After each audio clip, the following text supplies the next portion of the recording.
What's up, Supernatural superfans? It's Nate and Krissy, your hosts of Gang That Drink, the Supernatural Drinking Game Podcast. It's the podcast where we make up drinking game rules for a favorite episode of our favorite show, Supernatural. We recap the episode for you and let you know how all the rules played out. Then we let you know the drinking game rules for the next episode, so you can play along. But we want to talk to you today about becoming an exclusive member of Gank That Drank, a Supernatural drinking game podcast. Becoming a member is just $5 a month. It's easy to do, and it helps keep the podcast going, bringing you more fresh drink to gank.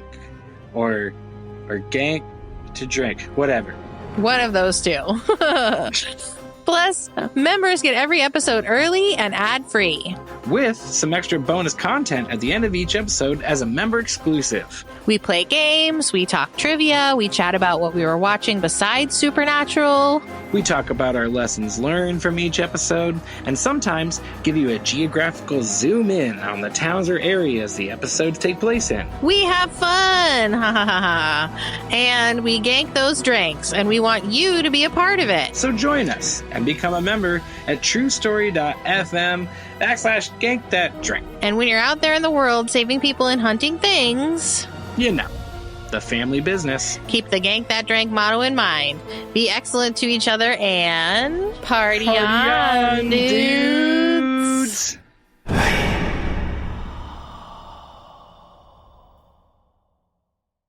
Before we dive in, here's another show you can enjoy in the True Story FM family of entertainment podcasts. Do you ever get to the end of a movie where the hero had to make a difficult choice, and all you want to do is talk to people about whether they made the right one? Watch an episode of Star Trek and spend the next few days thinking about the rights of synthetic beings like Data and the Doctor. I became a co-host of the Superhero Ethics podcast because I love those questions, and the people at Wendy's are tired of hearing me talk about them. We're not a review podcast. We're more interested in questions the characters face and how different works approach similar questions. Sometimes we'll even go behind the camera, talking about how on-screen media gets made and how that affects what questions get asked, which ones don't, and who gets to ask them. We hit a wide range of media: movies, TV shows, books, and video games. You can find us under Superhero Ethics wherever you listen to podcasts or go to theethicalpanda.com. But you can also do far more. We love listener feedback and will happily talk about your questions or comments on air, and members get special bonus content. # not sponsored by Wendy's. Hey, psst. Hey, you see that Snickers over there? No one's looking. You should just take it. No! Don't listen to him, my son. That would be stealing, and stealing is a sin. Sin Schmin, it's a friggin' Snickers bar. You deserve to have it. Sinning really satisfies you. Repent, my child.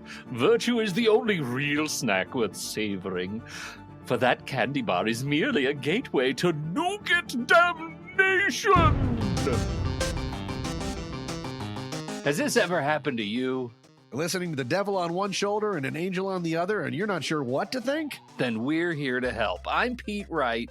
And I'm Tommy Metz III, and this season on All the Feelings, we're examining the 7 deadly sins. You know, the fun ones. And the 7 heavenly virtues. Which are also a thing. Through personal stories, historical oddities, and way too much embarrassment, we take you on a thrilling journey through all the goods and the bads you hear about in church. But without all that pesky church stuff. So come join us for All the Feelings Season 9, a sometimes funny podcast about being human. All the sins, all the virtues. All in one place. Go to allthefeelings.fun to learn more, or subscribe to All the Feelings wherever you get your podcasts. Game over. Hello, and welcome to Gang Gank That That Drink. Ooh, that one was a sticky pop. It's the Supernatural Drinking Game Podcast where we make up drinking game rules for our favorite episodes of our favorite show, Supernatural. We play along and tell you as we recap how the drinks play out. We rate the drinking game, and then we tell you what's up for next week. Right. Not next week, but next episode. Next episode. And we give stern ratings to our own drinking game rules. Very stern. We're nothing if not hard on ourselves. That's right. But who are we? Who just did that amazing introduction? Why, I'm Krissy Lenz, one of the directors at the Neighborhood Comedy Theater in downtown Mesa, Arizona. And who's that over there drinking a big blue van? Oh, I'm drinking a delightful, just wonderfully crisp blueberry wheat big blue van from College Street Brewery. This is Nate McWhorter, a performer and teacher at the Neighborhood Comedy Theater in downtown Mesa, Arizona. And I guess I'm just gonna, this is not an ad, but I'm gonna read from the side of the big blue van can in hopes to cover up the sound of my cat eating food louder than I've ever heard her eat it before. Go, Sophie, go. She's just like, oh, hard food now? Crunch, crunch, crunch, crunch, crunch. A groovy American-style wheat beer infused with the far-out flavors of blueberry and vanilla. So when the moon is in the 7th house and Jupiter aligns with Mars, grab a big blue van and ask yourself, what's so funny about peace, love, and understanding? All right. I don't know if if I describe this can, it's called Big Blue Van. It's got a big VW style van on it with a bunch of like hippie swirly colors around it. And that probably makes the can make a little bit more sense. But yeah, no, Lake Havasu City represent up in here. Yay! Yeah, drink it. It's a really popular beer. We saw a lot of it, and I think most people in Arizona kind of know about it at this point. It's a pretty good mainstay. So yeah, I've had it. Yeah, go out and get you some if you're not too gluten intolerant. It is a wheat beer. That's Abby's favorite beers are wheat beers, and yet those are the ones that are like just mess her up the most. It sucks. Yeah, they're my favorite beers too. Are wheat beers, Yeah. and I can't have them anymore. So yeah, it's a bummer. It's the price you pay for getting older. Sure is. But enough beer talk, Krissy. We are here to talk about Supernatural. We are, and it's your episode this week. It is my episode, and we're off the chuck wagon. We're just into season 5, which is a season we have done quite a bit of episodes about. So, Nate, it's your episode. We're off the chuck wagon. That's right. We're in season 5, as we said. Season 5, where we love to spend lots of time. This episode is like smack in the middle of several episodes we've already discussed. This is season 5, episode 6. I Believe the Children Are Our Future. Aired October 15th. Too long of a title, friends. Oh, way too long of a title. It is 1, 2, 3, 4, 5, 6, 7 words. Too long. Too long. Just the children are our future. When did it air? Oh, sorry. October 15th, 2009. It was written by Andrew Dadd and Daniel Laughlin and directed by Charles Beeson. It comes between Fallen Idols and The Curious Case of Dean Winchester, 2 episodes we have discussed on our show. Sophie is a fan.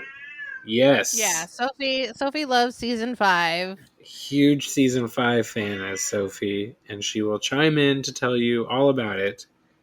And all about Lucifer and Cass, and how Cass is just mean and ornery and uncaring, just a bad guy in this season. Yeah, so we have some rules, Krissy. These rules go thusly.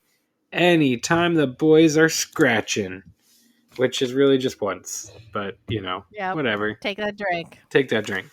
When someone dies, take a drink.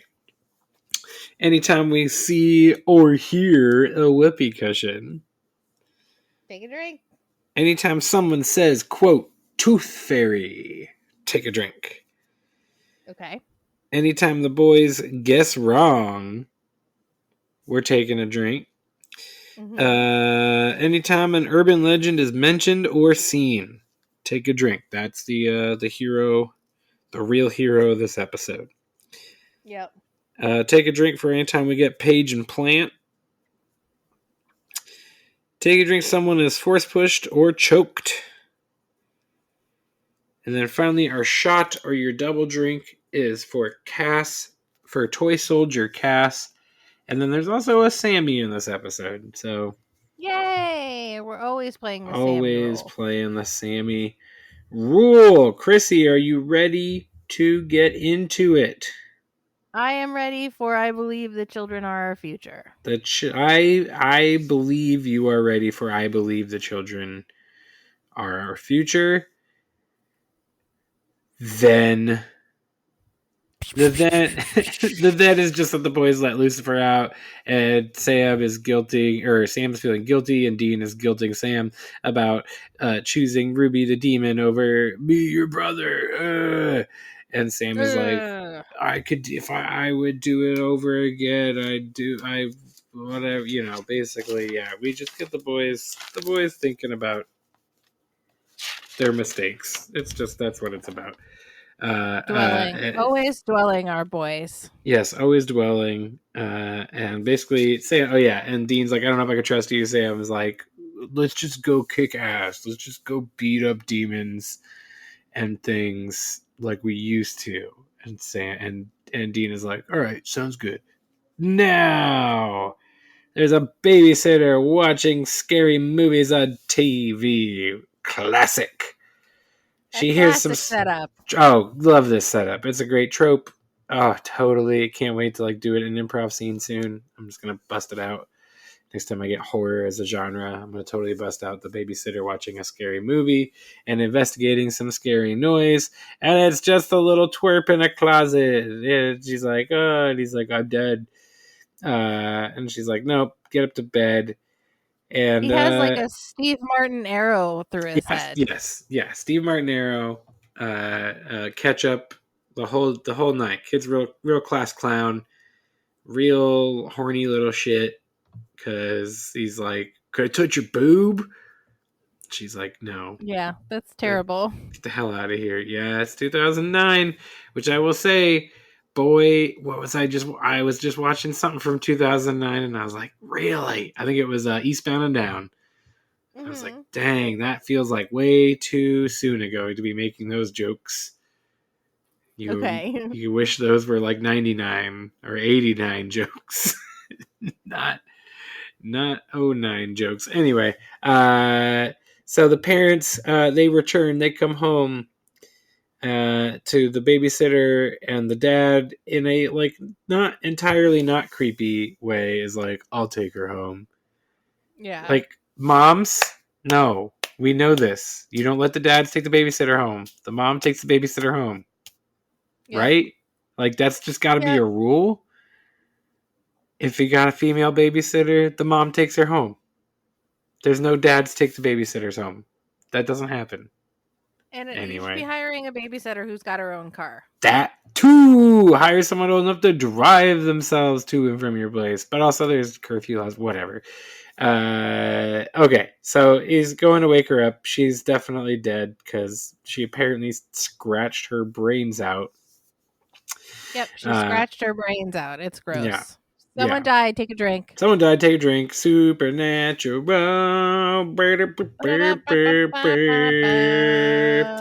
The boys go to the morgue. This is where we get Paige and Plant. Take a drink. They're talking with the coroner. He's like, didn't you get my email? We thought they were attacked by an animal, but they found a press-on nail. So it's like she scratched her own brains out. And he's like, it must have been a phantom itch, says the coroner. Yeah, which is not a thing. No, not a thing. And as I read the sentence, clawed her own skull, I hear literally cats fighting outside. I love it. All right. So they go and they interview the parents, parents of the little twerp who hired the babysitter, And Dean goes and interviews the kid. The kid's kind of being all coy, saying like, "Oh," because he knows that it was him. You know, he put itching powder in her hair, and that's what caused her apparently, or he put in her hairbrush. So yeah, Put Dean it on her kind of hairbrush. yeah. And as the boys are leaving the house, they get another call. There's another dead body. Yay! And it's a man who's been electrocuted. They don't know how or why, but there's only one eyewitness, and it's an old man who's not making a lot of sense. And the boys are like, old men that don't make a lot of sense? That's exactly who we talk to. So they go and talk to him, and he's like, I swear it was just a joke. And he's got one of the little hand buzzers that you see clowns often wear, and they shake your hand, and it gives you a little shock. But this didn't give this guy a little shock. It gave him enough to kill him. Someone died. We took a drink. And the boys are they're stumped. They're stumped. They're like, is it a witch? Is it cursed objects? Both these things were bought from the same toy store. Let's go there. This is after, of course, Dean has to test fry a ham. I really missed an opportunity, Krissy, really to put Dean eats ham as a rule in this game. I really missed an opportunity. Dean scorches the ham. They're like, holy cow, what is this? We got to find out. We got to put a stop to this. They go to the toy store, the Conjurarium, the Sanctum of Magic and Mystery, and they talk with the proprietor. And he's kind of lamenting that the kids only care about iPhones and the kissing vampire movies. What a 2009 reference that is. Hey, that's all I care about. Kissing vampire movies. Vampires. Like, boy, not much has changed. All right. In 14 years since this episode aired. Holy cow. So yeah, the boys are like, really, aren't you just mad enough to like do something about it? They zap a rubber chicken, and the man's like, oh. Sam's like, I don't think this is our guy, even though that would be like a perfect act for a witch to pull anyway. Witches are sneaky, right? Cut to, meanwhile, it's bedtime, and if Dad's telling his daughter that the tooth fairy is going to come and trade out her tooth for a quarter. And she says, some freak is going to come in here. No, thank you. That sounds terrifying. And she is right to think that. Yep. So she puts the tooth under her dad's pillow, which then inevitably invokes the tooth fairy, who, according to Dean later in the episode, looks like Jim Belushi. Definitely not who this looks like. It was a good joke. And a tooth fairy shows up over the dad, and I guess the one little girl's tooth under the pillow wasn't enough. Right? No, the tooth fairies got very greedy. Right. So the tooth fairy takes pliers, takes out all his teeth. We don't see that part. We just see one tooth on a shadow against the wall. Thank God. And we cut to the boys at the hospital, and Dean calls him toothless, which is hilarious. And says what his toothless has to have to say over there after he was flirting with a nurse. And basically Sam says, oh yeah, he says it was the tooth fairy. By the way, we get tooth fairy, just a barrage of the word tooth fairy in these two scenes. Just a barrage. And I know I didn't count very often, and I only counted it as tooth fairy, not as an urban legend, so I wasn't doubling them up. I counted like when the tooth fairy appeared. Oh, I guess I was counting as the urban legends too. Anyway, I guess I wasn't doubling up. Yeah, every mention of tooth fairy with an urban legend, I guess I also did. But I did at the beginning. I did for like the first, like when the dad mentions it. But then as the boys Mhm. reference it later on, I guess I don't think I did. Anyway, because there was enough mentioning of all the other urban legends to go around.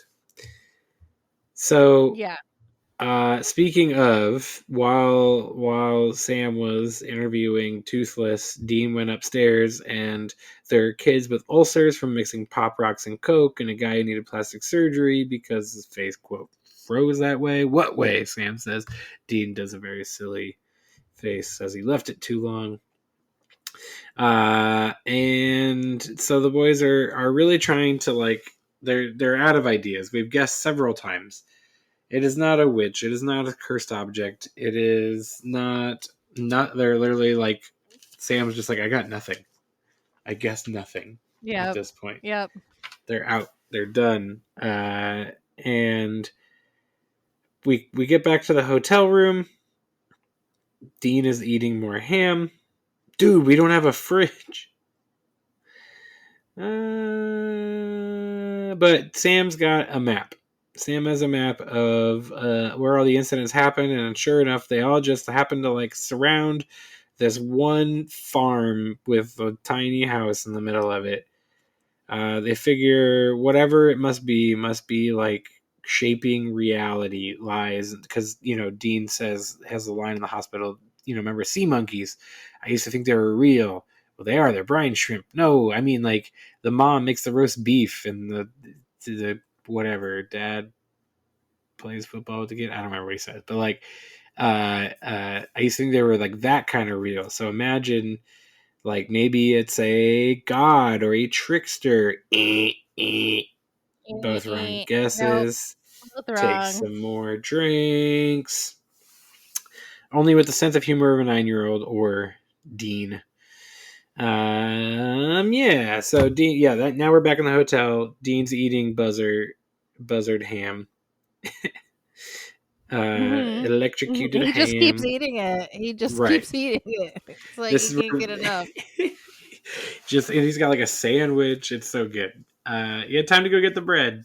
Anyway, Sam's like, "Oh, I think I know where we need to look." And this is when Dean's like, "Oh, is this hotel within that blast radius?" And Sam's like, "Yeah." And he's like, "I gotta do something about this." He's got hairy palms, implying, Oh, it's so gross. yep.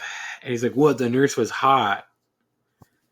Like, it is gross, but we also make the busty Asian beauties joke. Like, they make that joke constantly, and it's like, well, what, he's like established as having a porn collection. We have to assume. But yeah, and then Sam was like, "Don't use my race." Yeah. For your weird jerk off hands.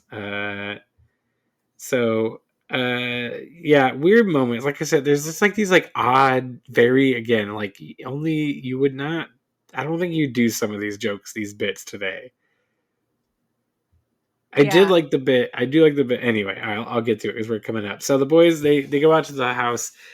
They start to break in, which, like, why not knock first? Why break in first? That's not their MO. They normally would knock. Why? I don't get why the breaking in thing. Other than to, like, provide the moment of the kid, for the kid who, by the way, Griffith. No, wait, I had his name. It's like 2 G's. Scroll down. Gatlin Griffith plays Jesse Turner, who is the young boy basically living alone, like a Charlie Brown child, like one of the Peanuts. Right. Yeah, it's like, do you have parents? And he's like, they work. Yeah, they work yet never. I guess we do see them very briefly later on, but they come in. And he's like, who wants to know? And he's like really inspecting their badges. This is, by the way, we get another page implant, and so the boys finagle their way in basically, and when they're in there, they realize, like, okay, this might be the kid. And because Dean starts asking him, like, well, what do you know? Like, he sees the tooth fairy. He sees the drawing of the tooth fairy. Is this what you think the tooth fairy looks like? And he's like, yeah, my dad told me about him. Oh, my dad told me all different kinds of stories. Tooth Fairy's not a story, he's real. And he's like, what about Pop Rocks and Coke? You'll end up in the hospital. What about, and he pulls out the electric buzzer. He's like, you shouldn't have that. He's like, what if I told you it was just kind of lame? Like, doesn't even have batteries, kind of sucks. And then he zaps Sam in the heart with it. Yep. Great moment. Great moment. So the boys are like, okay. By the way, we get another barrage of tooth fairies in this scene of the word tooth fairy being said as they discuss it. So the boys leave the house and they're like, okay, he's clearly the one doing this. How is he doing this? More research. Sammy goes and does Research all day. Unseals his birth records. No biological father, but born to Julia Wright, who lives across the state of Nebraska, which this episode makes it seem like is the smallest, shortest, little, like 45-minute drive. Mm-hmm. Not the hours and hours that it would actually be. Unless you're talking the other side of the state, like north-south wise, that's a lot shorter. But like, I did not look up the geography of any of these places to see how full of crap they might be. But they make it seem like it's not that long of a drive between these two places. My guess is it's pretty far. So the boys head to meet the birth mother, and they are like, hey, oh, this is actually where we get the second page implant, not with the kid, but with the mom. We're page implant, which how no one clues into this, I don't know. She thinks they're demons, and they force their way in. She throws salt at them. They're like, we're not demons. How do you know about demons? Oh, because I gave birth to one. One was in me for 9 months and made me have an immaculate Antichrist Nephilim. I'm going to call him a Nephilim. For demon Nephilim? Demon Nephilim. An Antichrist. Because I don't like that as the name of, like, right? That's technically, I guess, what we've named this thing. Thanks to Cass. Right, but he never comes back again. So how can he be ever? Okay. I figured we'd get to it at the end of the episode, but you brought it up. So like, this kid seems like he could have been and should have been a huge player at some point in this game. Right? Right. Like exactly. Jack level player in this game. And has never seen or heard from again. You totally could have brought this kid back. I know, he has every magical power there is to just like force choke demons out of the bodies that they're possessing. And he just fucks off to Australia. Which, like, dope. I'm actually about that. Actually, now that I think about it, no. I like it. Because they gave him the choice. Like, if you can be in this game, you can be in the fight. You know, I say the game like it's The Wire. You can join this fight. But if you join this fight, it's all your life is going to be. And he kind of was just like, deuces. Yeah. So I kind of respect that. And Cass said no one can find him unless he wants to be found.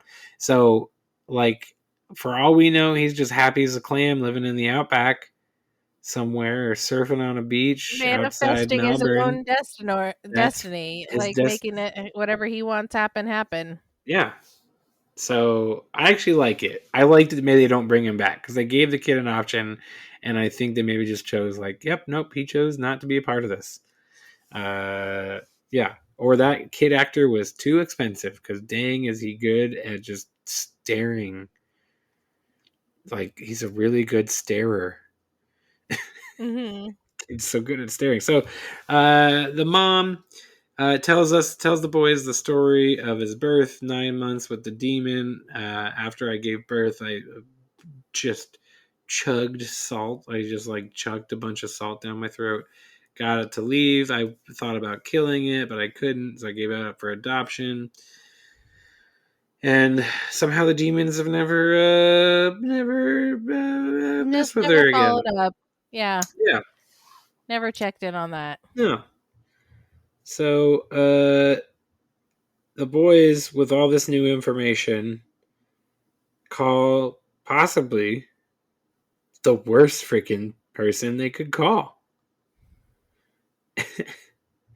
They get back to the hotel, they call up Cass, and of course Cass is like, kill him. You have to kill him. You gotta kill him. The demons could use him. They're like, yeah, we're the good guys. We're not killing his kid. Nope. He's a half human, half demon. You don't even know what kind of powers. What are you gonna kidnap him? This thing is happy right now. Imagine if he's angry. The demons lost track of him. They don't know what's going. Like, but the angel, like, you gotta kill him. Lucifer's out of his cage. His powers are gonna be stronger than ever. Like, and the boys are just like not having it, right? The boys are pushing back hard. They're not gonna kill a kid. They're not gonna kill a kid. What if we just tell him the truth? Sammy says. What if we just tell him about everything? Tell him about the apocalypse and Lucifer and all of it. And we just Cass is not gonna have it. Cass dips. Off to the boys he goes, but before that, Julia's leaving her house, and a mailman comes up. The nighttime mailman, who she's those just gonna have evening mail carriers. casual conversation with, and not clue in at all. Oh, I heard you were with the that's what the Winchesters. Meeting with the Winchesters will do with you. Demon smoke into her mouth. Didn't you recognize me? Let's go see our child. Da-da-da. Oh, and this is then the boys getting, Cass is just swoops in on Jesse. Be not afraid. Just like Gabriel said to Mary at one point. But he's afraid, and he turns Cass, as he's about to stab him, into a toy soldier. Take your shot. Finish your drink. Yep. Take your shot. Finish your drink. Double drink. Whatever you're doing. The boys, right as the boys burst in, of course, and Dean goes, was there a guy here in a trench coat? Yeah. He points to the ground. As Dean's putting him on the window, was he a friend of yours? No. How did I do that? I did that? How did I do that? You're a superhero. You're Superman without the go-go boots and cape. Oh, they're lying to him. And guess what? We're going to take you to a secret base in South Dakota where we're going to train you to fight bad guys. Oh, like the X-Men? Yeah. We even got a guy in a wheelchair. Yeah, that was a nice touch. I love that whole conversation. It was fun. As the boys are pitching this idea to Jesse, in comes Demon Mom! Yay, Demon Mom! She force pushes the boys against the wall. She force pushes them just like one at a time. She starts choking them. She says that Sam she can't hurt because Lucifer, but Dean she's encouraged to hurt. So she chokes him over and over. And she's starting to talk to her, says, I'm your mom. I'm your real mom. You've been lied to. Everyone your whole life. The people you call your parents, they've been lying to you. They tell you all these ridiculous stories that aren't true. These guys, they're not FBI agents. They're lying to you. Everyone's lying to you. How about you live in a world of truth? How about you live with the truth? All this. Really giving the kid a lot to think about. Not going to lie. And every time the boys try to chime in, the force choked them. Until Sammy finally is able to say, she's right. We've been lying to you. Listen, and as they're like choking, he's like, no, stop. And this is when we first, like, now Jesse's got some power and stops the demon from choking Sam so that he can talk. Tells her to sit down and shut up, shoves her in a chair. And Sam basically lays it out and says, you have a choice. Like, we're involved in this war. This is where, you are very powerful. No one can stop you. Not us, not her, not anyone. Like, and you can choose to use this for good or not. But, like, you basically, they gave him the speech, a little bit of the speech, but not really the speech, the special speech. He says, you're half demon, but you're half human too. And Jesse decides to kick the demon out of his mom. Demon smokes out. And he just does it by going like, "Get out of her." Yeah, get out of her. Boom, easy as pie. Except pie's not that easy to make.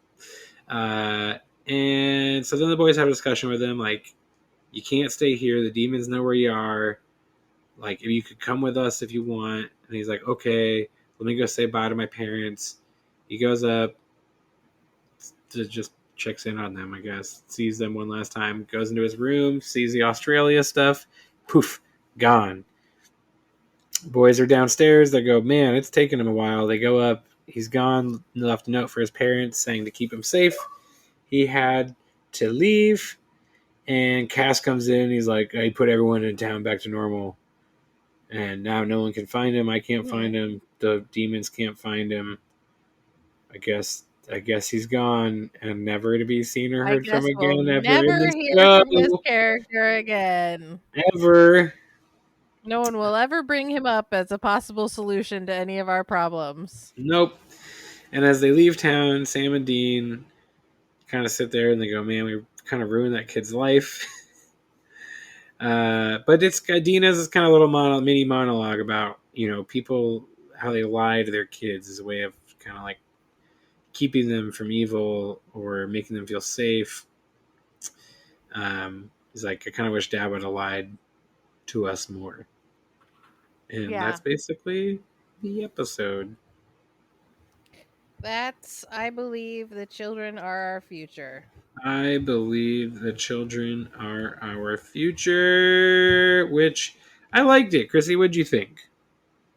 I liked it too. It's not, you said you've seen it a million times.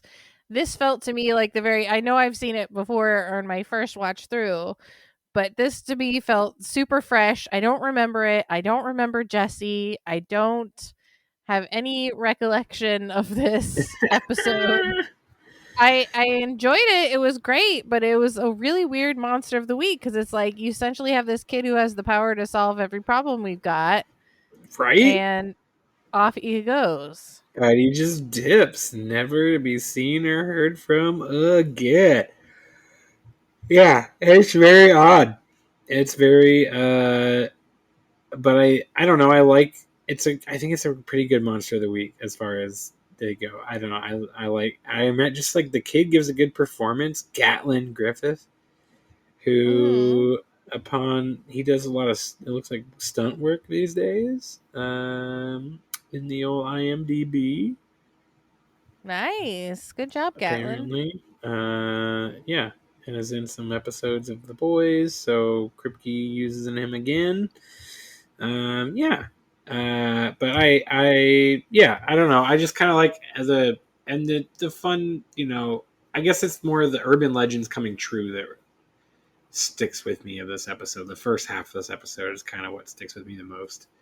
More than, I guess he is a demon. Because then we get like the myth, we get the story arc of it. But Krissy, I have a feeling. I think last time for your episode, we came up with almost the same exact numbers, if not the same exact numbers for every single one for the first time really ever. well last time. I don't think that's going to happen this time. I don't think so either. I think I'm way off on some of them. All right. So, scratching the boys scratch once, as he says. Anytime whenever someone mentions scratching, you scratch, and the boys scratch. Someone dies 2 times. That's what I got. I got 2 whoopee cushion. Same.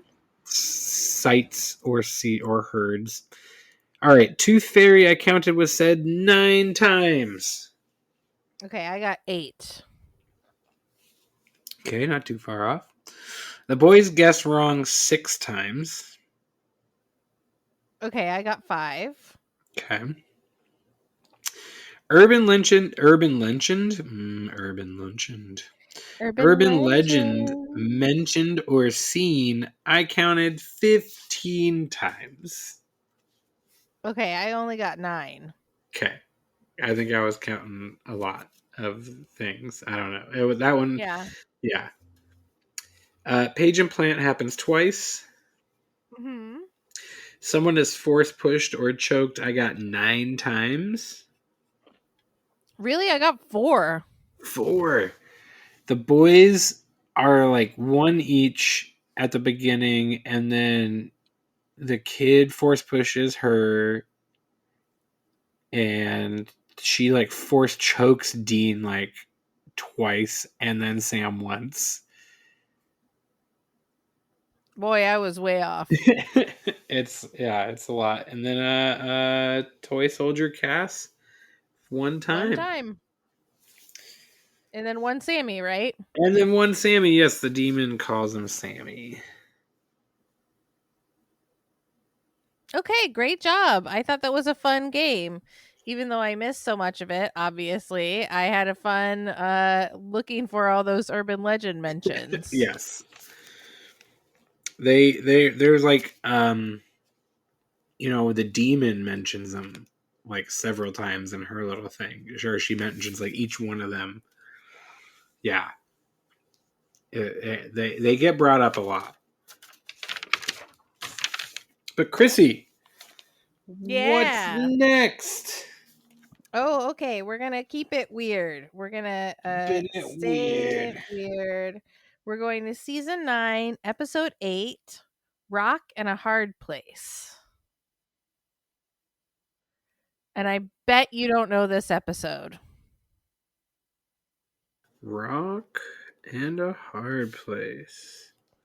Okay, here's the rules. Someone gets nabbed, take a drink. Someone says church, take a drink. Someone says virgin, virgins, or virginity, take a drink. Take a drink if someone mentions dragons.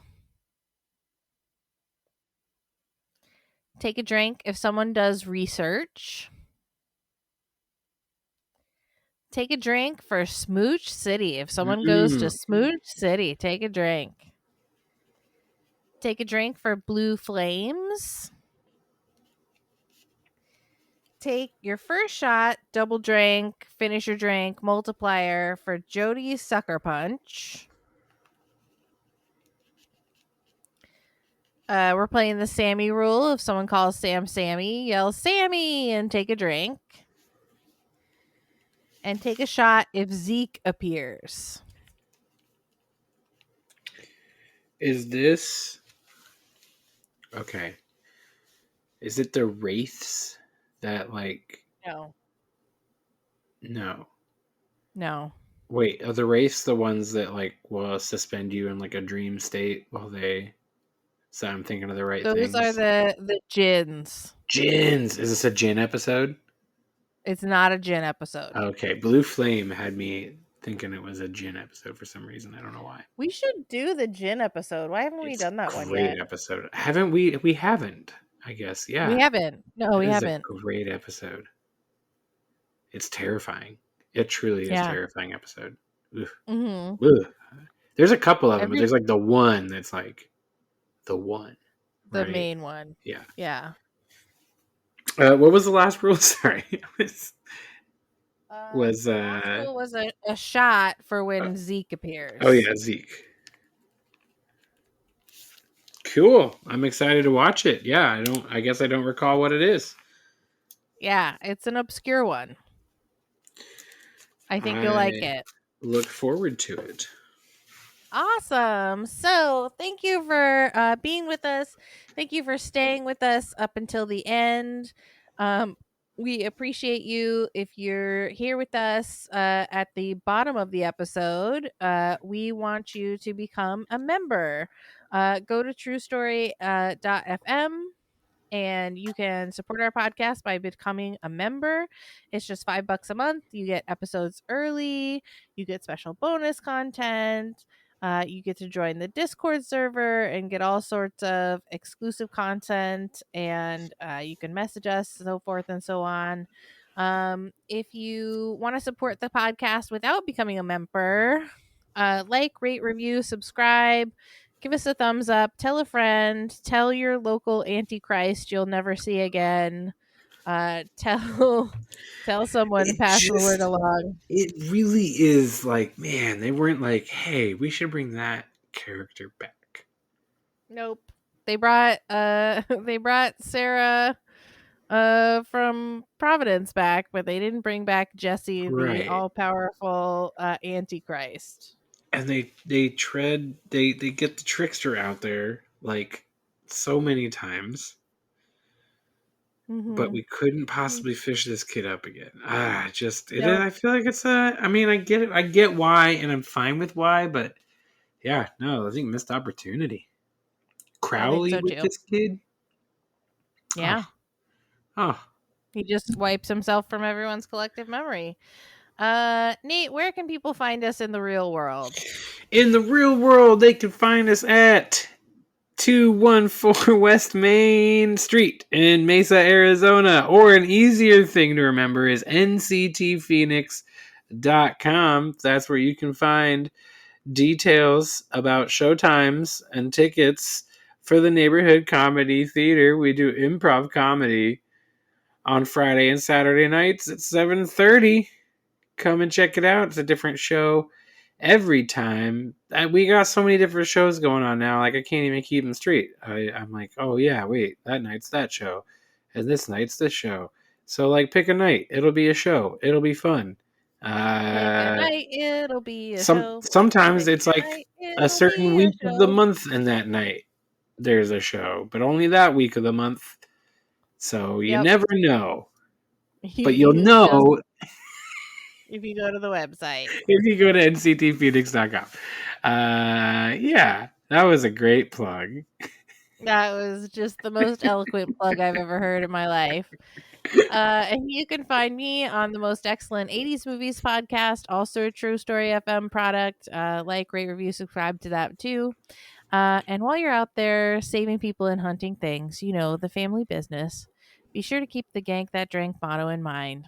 Be excellent to each other and party Party on, on, dude.